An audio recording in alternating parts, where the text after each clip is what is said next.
فأنا ناصح لإخواني بالصدع بالحق، تبيض وجوههم. السكوت في مسألة الحزبية يضرها، فاصدع بما تؤمر وأعرض عن المشركين. سلامي على دماج ورجالها والشيخ يحيى ودار العلم يا سعد بانيها. بسم الله الرحمن الرحيم. الحمد لله حمدا كثيرا طيبا مباركا فيه كما يحب ربنا ويرضى. أشهد أن لا إله إلا الله وحده لا شريك له، وأشهد أن محمدا عبده ورسوله صلى الله عليه وعلى آله وأصحابه أجمعين. أما بعد. Pertemuan yang lalu kita masuk pada penafsiran ayat demi ayat dari surat Al-Fatihah. Ayat yang pertama apa? Stakif. Alhamdulillahi Rabbil Alamin. Apa makna alhamdu?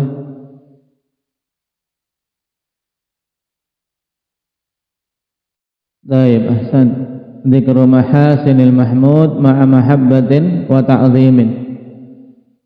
Menyebut-nyebut kebagusan-kebagusan yang dipuji disertai dengan rasa cinta dan pengagungan. Itulah alhamdu. Nah, menjelis.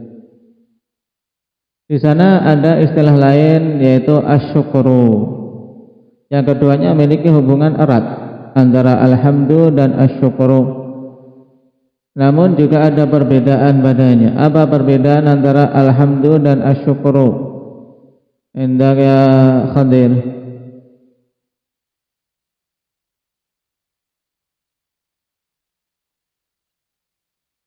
Baik, kalau alhamdu sarana yang digunakan adalah hati dan lisan, sedangkan asyukru,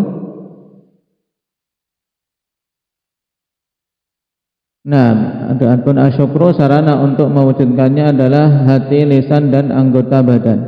Sehingga dari sisi sarana untuk menunaikannya mana yang lebih luas, alhamdu atau asyukru? Indah ya Iqbal.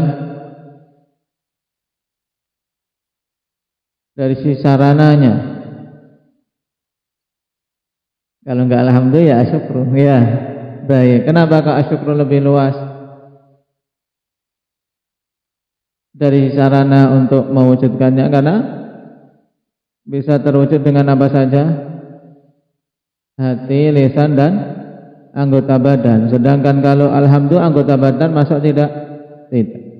Baik. Perbedaan kedua apa Abdurrahman? Kisaran.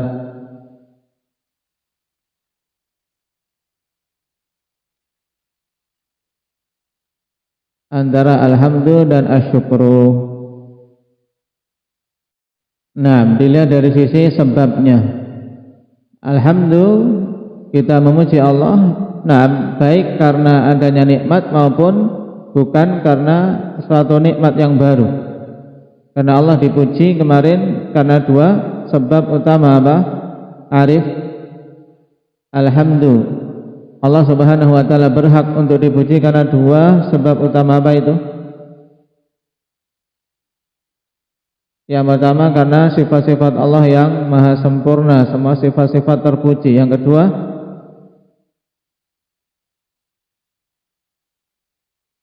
karena kenikmatan yang diberikan kepada hambanya. Baik. Jadi alhamdu itu umum karena nikmat atau karena yang lain. Sedangkan asyukur itu terwujud karena ada suatu nikmat baru bersyukur. Baik. Sekarang kita lanjutkan.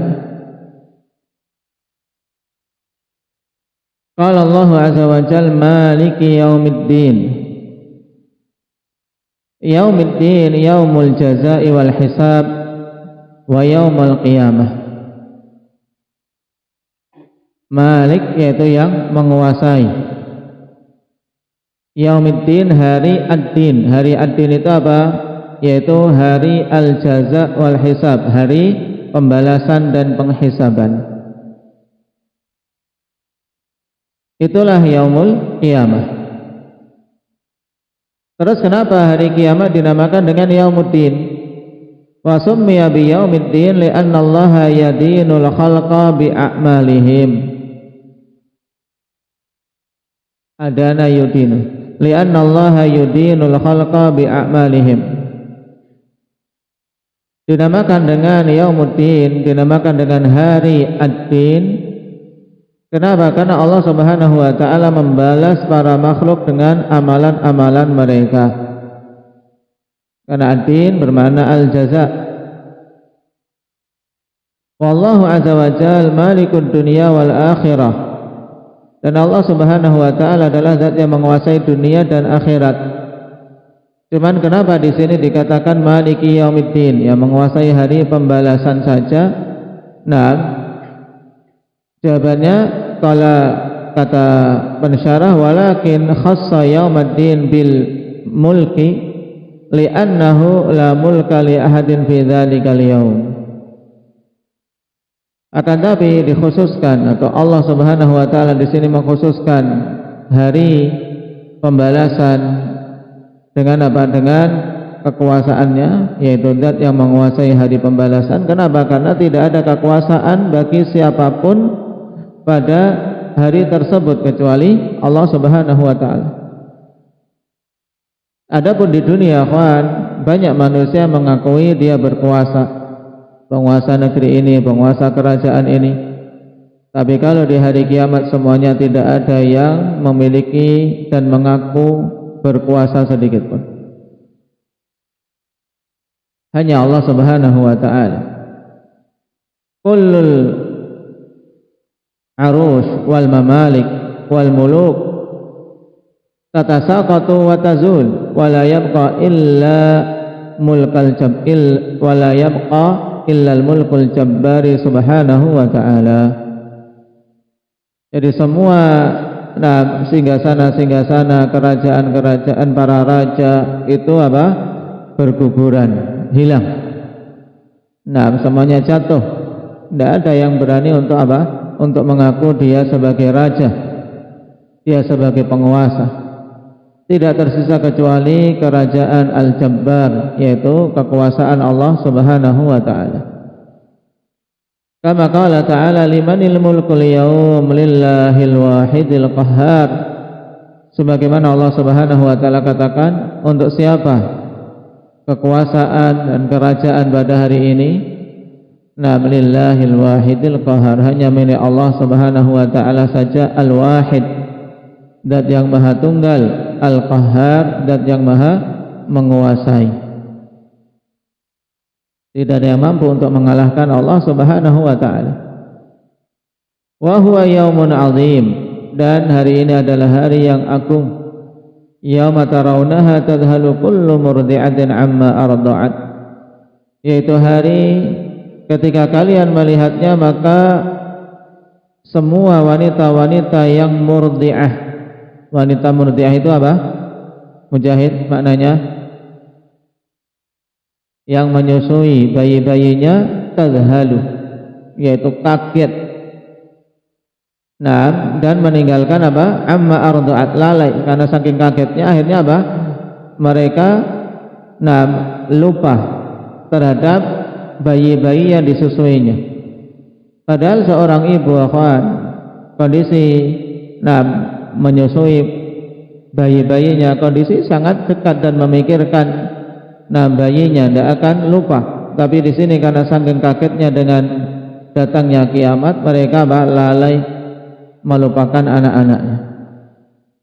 Wa tad'u kullu dzati hamlin hamlaha, dan setiap wanita yang sedang hamil maka keguguran bayi-bayi yang ada dalam perutnya.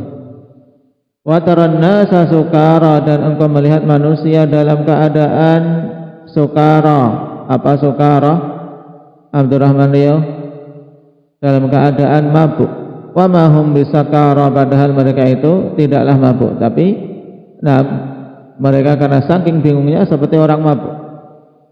Walakinna adzaballahi syadid, akan tetapi azab Allah Subhanahu wa taala itu sangat dahsyat sehingga membuat semua hamba-hamba Allah Subhanahu wa taala ketakutan. Wala yatakallamu ahadun illa biiznih, dan tidak berbicara pada hari tersebut seorang pun kecuali dengan izin Allah Subhanahu wa taala. Wa ma adraka ma yaumuddin, thumma ma adraka ma yaumuddin. Tahukah engkau apa itu hari pembalasan? Kemudian tahukah engkau apa itu hari pembalasan? Yauma la tamliku nafsun li nafsin syai'a.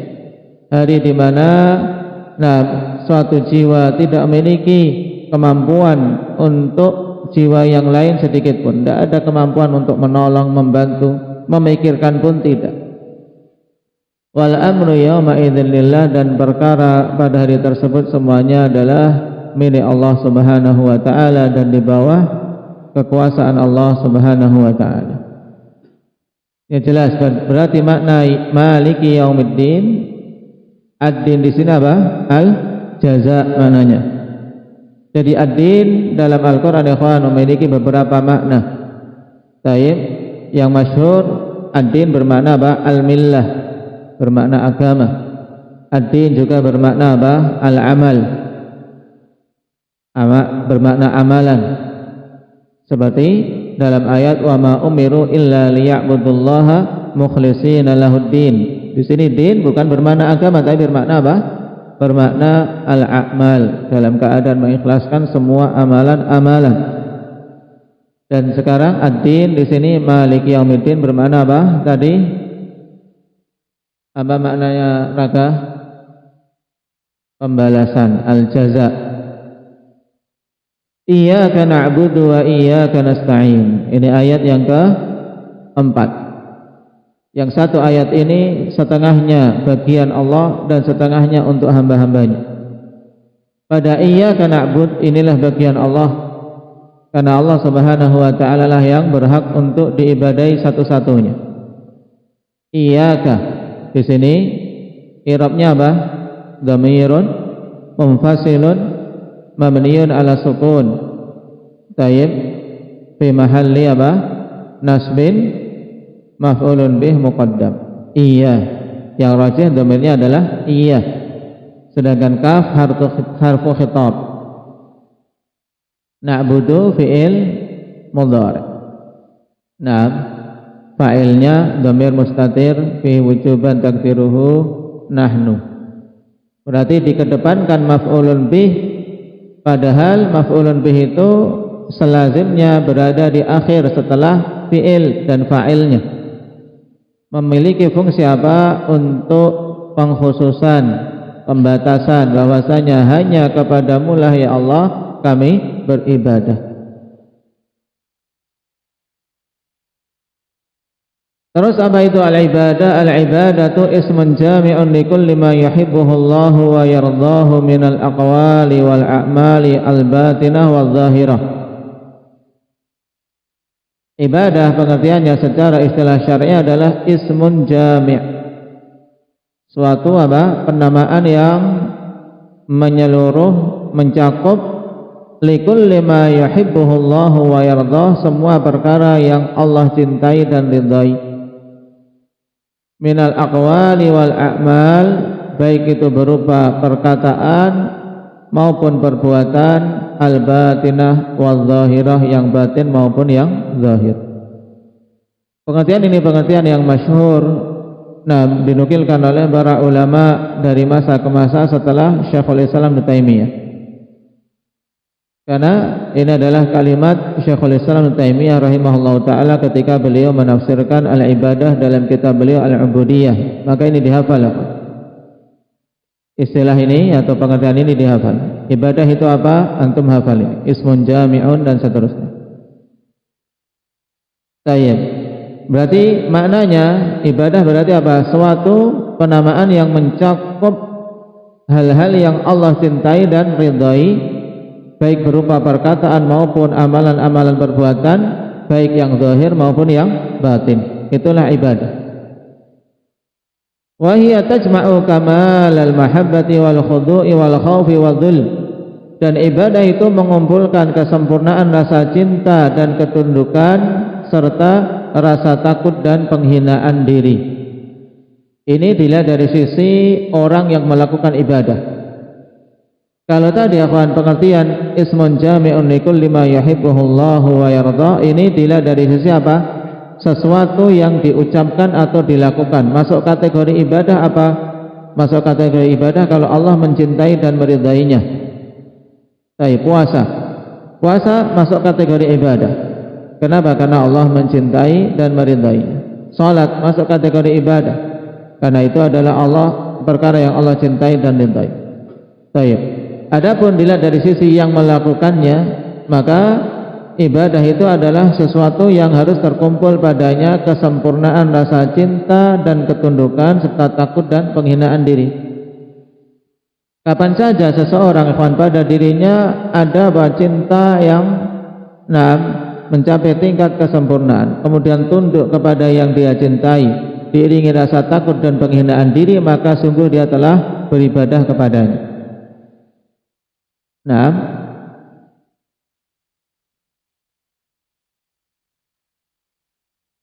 Wa qaddimal maf'ulu iyyaka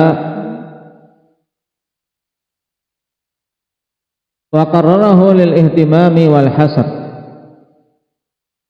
Atau kalau di sini kembali ke Allah berarti wa qaddamal maf'ula iyyaka wa qarrarahu lil ihtimami wal hasr. Allah Subhanahu wa taala mengedepankan maf'ul yaitu iyyaka dan mengulang-ulangnya, iyyaka na'bud wa iyyaka nasta'in.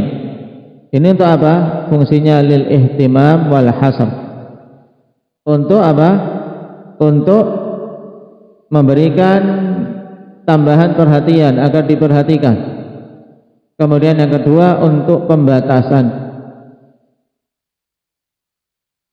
Dibatasi bahwasanya hanya kepadamu kami beribadah dan hanya kepadamu ya Allah kami memohon pertolongan. Wal makna la na'budu illa anta ta'atan wa ta'ziman wa ijlalan wa mahabbatan wa khaufan wa raja'an wa ta'atan wa ta'zima. Sehingga maknanya yaitu tidaklah kami beribadah kecuali kepada Engkau ya Allah semata-mata karena ketaatan dan pengagungan dan pemuliaan serta kecintaan dan rasa takut serta rasa harap dan taat serta pengagungan. Baik, ini ketika kita mengucapkan iyyaka na'bud, kita harus mengakui ini apa? Hanya kepadamu ya Allah kami beribadah. Maksudnya berarti kami tidak beribadah kecuali kepadamu. Yang peribadatan ini karena rasa taat kita kepada Allah, pengagungan kita pada Allah, kecintaan kita dan rasa takut serta juga rasa harap. Wa hadza ahdun minka ayyuhal abdu an ta'budahu subhanahu, dan ini janjimu wahai hamba untuk engkau beribadah kepadanya semata. Wa lazimu dzalika alla tusyrika fi ibadatihi ahada, dan konsekuensinya engkau tidak berbuat kesyirikan dalam beribadah dengan beribadah kepada Allah Subhanahu wa taala dengan sesuatu apapun. Fahiya ibadatun lillahi wahdah wa tabarru'un minasyirki.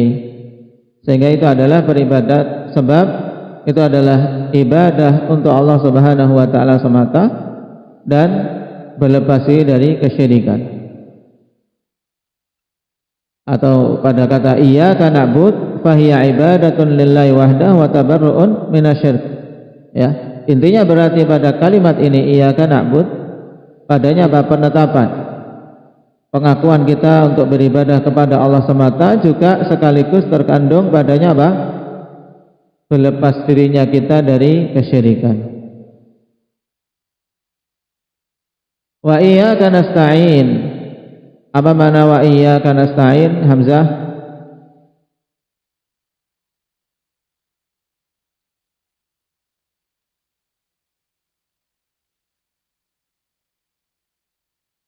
Nah, hanya kepadamu-lah kami memohon pertolongan.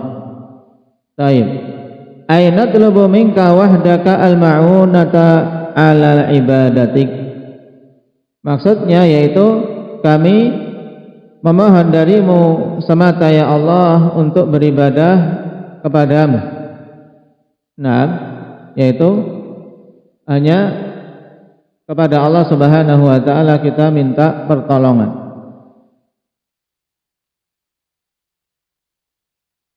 Demikian pula wa tabarru'un minal hauli wal quwwati illa billahi azza wa jalla, atau wa nabra'u, di sini nun ya, wa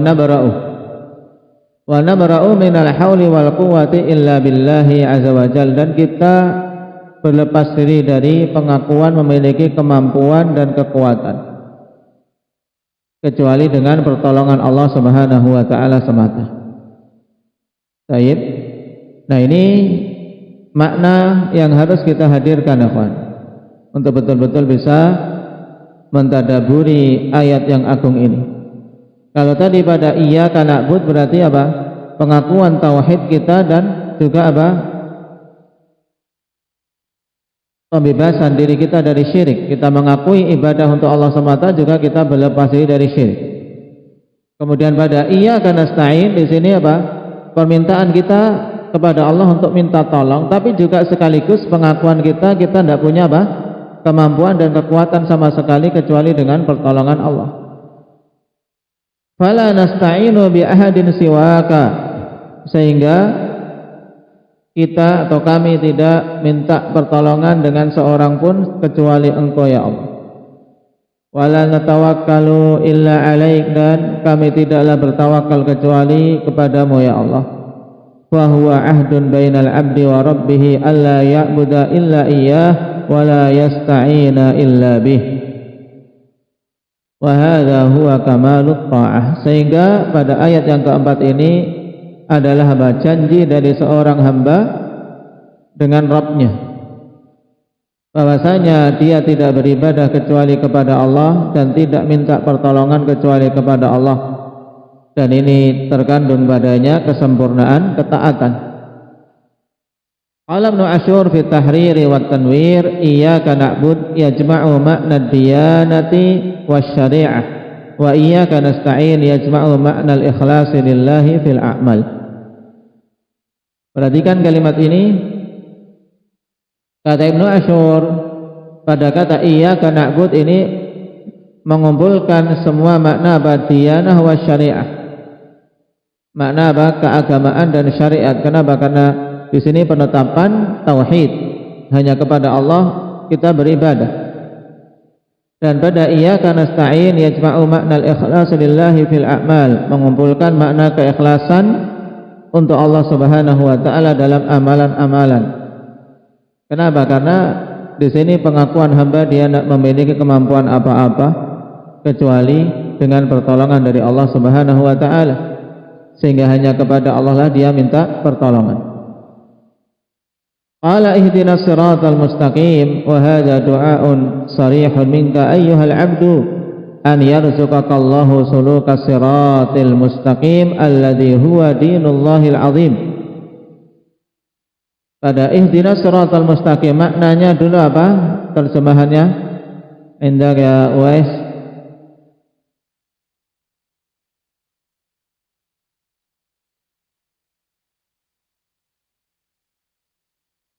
Nah, berikanlah petunjuk kepada kami jalan yang lurus.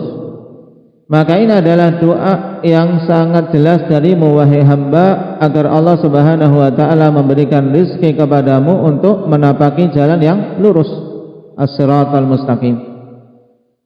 Terus as-siratal mustaqim yang dimaksud ini apa? Alladzi huwa dinullahil azim, yang itu hakikatnya adalah agama Allah yang agung. Alladzi anzalahu ala rasuli sallallahu alaihi wasallam, yang Allah Subhanahu wa taala turunkan agama itu kepada Rasulnya sallallahu alaihi wasallam, yaitu Nabi kita Muhammad. Berarti ketika kita minta ihdinas siratal mustaqim, maksudnya apa? Ya Allah, berikan hidayah kepadaku untuk menapaki jalanmu. Jalanmu yaitu maksudnya apa? Menapaki agamamu, untuk bisa menganut agama ini dengan benar, beragama dengan baik.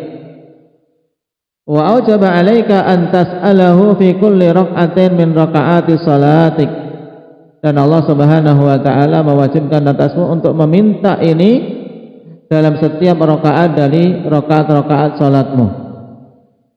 Fardhaha wa na'am rakaati salatika fardhiha wa nafliha, baik yang fardunya maupun yang sunnahnya. baik dia jadi imam, makmum ataupun munfarid, harus membaca Al-Fatihah. Baik, an yasluka bika dzalika siratal mustaqim, memohon agar Allah Subhanahu wa taala memberikan hidayah untuk engkau bisa menapaki jalan yang lurus tersebut. Wa ma'na ihdina ay dullana wa arsyidna. Baik, maksud ihdina maksudnya berikan petunjuk kepada kami, bimbinglah kami.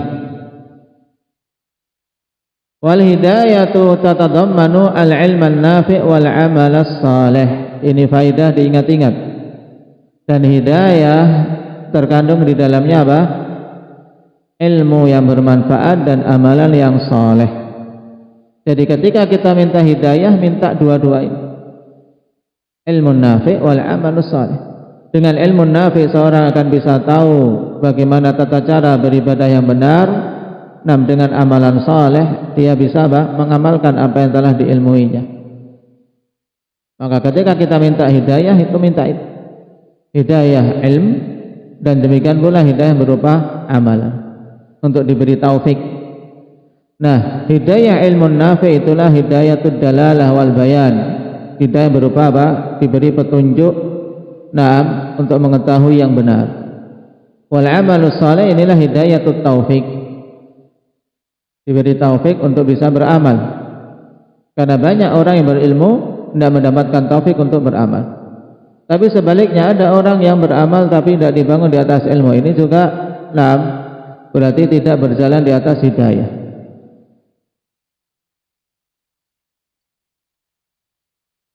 Maka ketika kita ucapkan ihdinas siratal mustaqim, hadirkan makna ini. Kita betul-betul minta petunjuk kepada Allah, jalan yang lurus, petunjuk untuk bisa beragama sesuai dengan apa yang Allah turunkan kepada nabinya, untuk bisa memiliki ilmu yang bermanfaat dan bisa beramal saleh.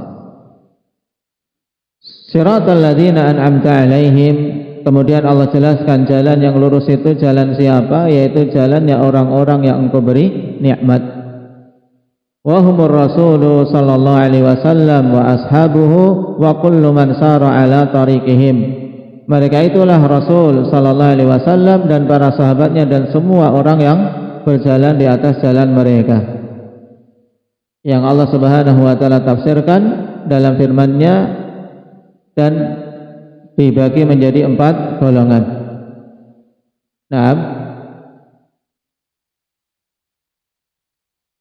Di surat An-Nisa Allah Subhanahu wa taala jelaskan tentang mereka-mereka yang diberi nikmat secara rinci pada ayat di surat An-Nisa yang ke-69. Wa may yuti'ir rasul wa may yuti'illaha war rasul fa ulaika ma'al ladzina an'ama Allahu 'alaihim. Siapa saja mentaati Allah dan Rasulnya, maka mereka itu bersama dengan orang-orang yang diberi nikmat. Nah, siapa orang yang diberi nikmat ini? Allah sebutkan apa? Minan nabiyyin was-siddiqin wasyuhada was-salihin wa hasuna ulaika rafiqa. Jadi kalangan para nabi, para siddiqin, syuhada dan orang-orang saleh.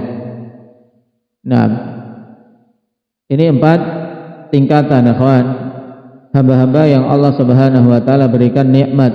Tingkatan tertinggi adalah para nabi dan rasul, di bawahnya para siddiqun, yang ketiga para syuhada, dan yang keempat orang-orang saleh. Maka jangan sampai seorang mukmin keluar dari salah satu tingkatan ini minimal untuk masuk kategori orang saleh. Itulah orang-orang yang sebenarnya betul-betul diberi nikmat. Jadi kenikmatan yang hakiki, kenikmatan yang mutlak. Nah, karena apa? Semua hamba-hamba Allah di dunia mesti dapat nikmat dari Allah Subhanahu wa taala. Nah, cuman yang mendapatkan nikmatun mutlaqah, nikmat yang mutlak yang didapat di dunia kemudian akan terus menerus sampai akhiratnya, itu tidak semuanya. Itulah sebenarnya yang betul-betul mendapatkan nikmat. Ya, 4 golongan tadi. Sehingga orang-orang kafir, sekaya apapun, sebanyak apapun hartanya, sebenarnya mereka luput darinya nikmat yang agung. Sehingga karena luput nikmat yang besar, seakan-akan tidak mendapatkan nikmat. Itu.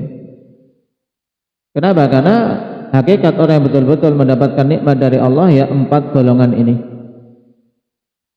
Ghairil maghdubi alaihim waladdallin, selain jalannya orang-orang yang al-maghdub alaihim, yang dimurkai, waladdallin,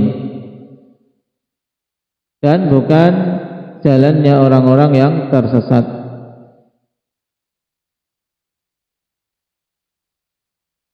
Naam, ini tambahan kata alaihim di akhir antum apa? Antum hilangkan. Ini keliru atau diberi tanda ini khata'. Al-maghdub alaihim humul ulama alladzina lam ya'malu bi ilmihim. Golongan yang dimurkai oleh Allah adalah para ulama, orang-orang yang memiliki ilmu tapi tidak beramal dengan ilmunya. Waddalun, dan yang sesat yaitu humul amiluna bila ilmin, yaitu orang-orang yang beramal tanpa ilmu. Fal awwalu sifatun lil yahud wa tsani sifatun lin nasara. Sehingga yang pertama itu merupakan sifat orang-orang Yahudi, orang-orang yang apa? Memiliki ilmu tapi tidak beramal. Sedangkan yang kedua yang beramal tapi tanpa ilmu sehingga sesat, itulah sifat mendasar orang-orang Nasara. Wa kullu man amila bila ilmin fahuwa min jinsin nasara ad-dhalin wa man alima wa lam ya'mal fahuwa min jinsil yahudil maghdubi alaihim. Dan semua orang yang beramal tanpa ilmu maka dia termasuk dalam jenis orang-orang Nasara yang sesat. Sama. Dan siapa saja yang berilmu tapi tidak beramal maka dia masuk dalam jenis orang-orang Yahudi yang dimurkai, ya. Maka ini sangat jelas. Baik. Perhatikan dulu, nanti nyatat ayatnya. Qala wa yusannu an yaqula ba'dal faraghi minal Fatihah amin. Ya, kita selesai dari makna secara ringkas dari Al-Fatihah. Ayat yang agung dan mudah. Ayat muhkamah, mudah sekali. Baik. Kandungannya sangat mudah,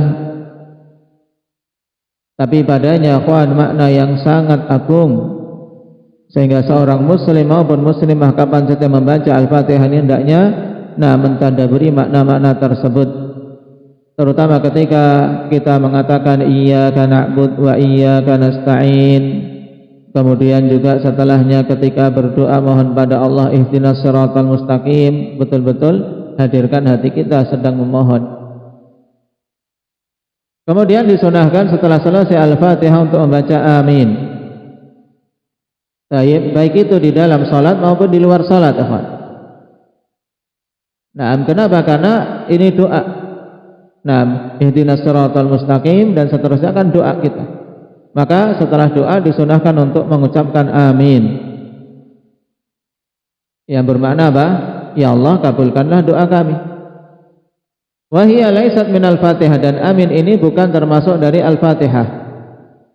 Walakinnaha ta'minu 'ala du'a. Walakinnaha ta'minun 'ala du'a, akan tapi itu merupakan takmin, ucapan amin atas doa pada apa? Ihdinas siratal mustaqim. Wa maknaha Allahumma stajib, dan makna amin, kalimat yang ringkas ini kalau dimaknakan ternyata panjang. Allahumma stajib, ya Allah kabulkanlah doa kami. Baik. Dan bacaan amin ini pada Al-Fatihah yang dibaca dalam salat berjamaah padanya fadilah yang besar. Kenapa? Amin pada salat jahriyah ketika berjamaah disunahkan untuk dibaca lirih atau keras. Abdullah, dibaca keras, jahar. Wa fi hadits Abi Hurairah radhiyallahu anhu al-muttafaqi alaihi anna Rasulullah sallallahu alaihi wasallam qala idza ammana al-imamu fa aminu. Apabila imam membaca amin maka aminlah kalian. Ya. Jadi kalau imam dalam salat jahriyah membaca amin maka aminlah kalian. Ini menunjukkan apa? Untuk bersegera bacaannya akhwan. Tayyib, imamnya amin, langsung apa? Makmum juga membaca amin. Fa inna man wafaqa ta'minuhu ta'minal malaikah ghufira lahu ma taqaddama min dambi. Sebab sesungguhnya siapa saja yang bacaan aminnya mencocoki bacaan aminnya malaikat, yaitu berbarengan, maka akan diampuni dosa-dosanya yang telah lewat. Ini amalan yang mudah tapi memiliki pahala yang besar, yaitu diampuninya dosa-dosa. Nah, kapan itu? Ketika aminnya makmum berbarengan dengan aminnya malaikat. Dan kapan aminnya malaikat? Dikatakan oleh para ulama, aminnya malaikat berbarengnya dengan aminnya imam. Sesuai dengan hadis ini, idza ammanal imam fa aminu. Ketika imam membaca amin, langsung makmum membaca amin. Sehingga jangan mendahului aminnya imam.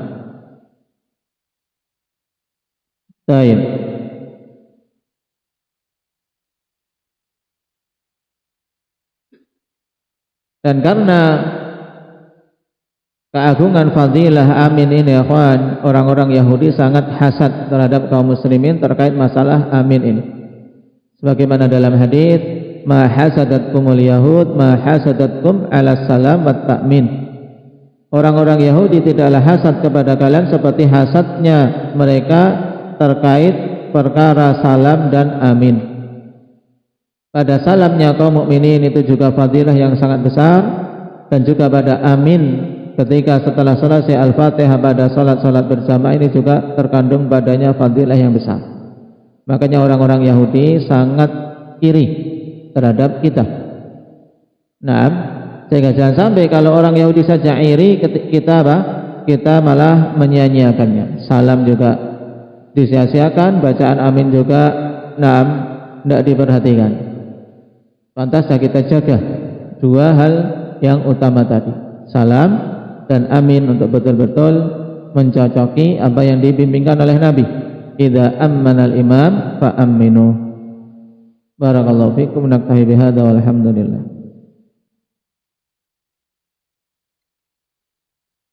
Jadi setelah ini harus bisa menafsirkan Al-Fatihah, ya. Ditanya maknanya dari ayat-ayat Al-Fatihah harus bisa semuanya.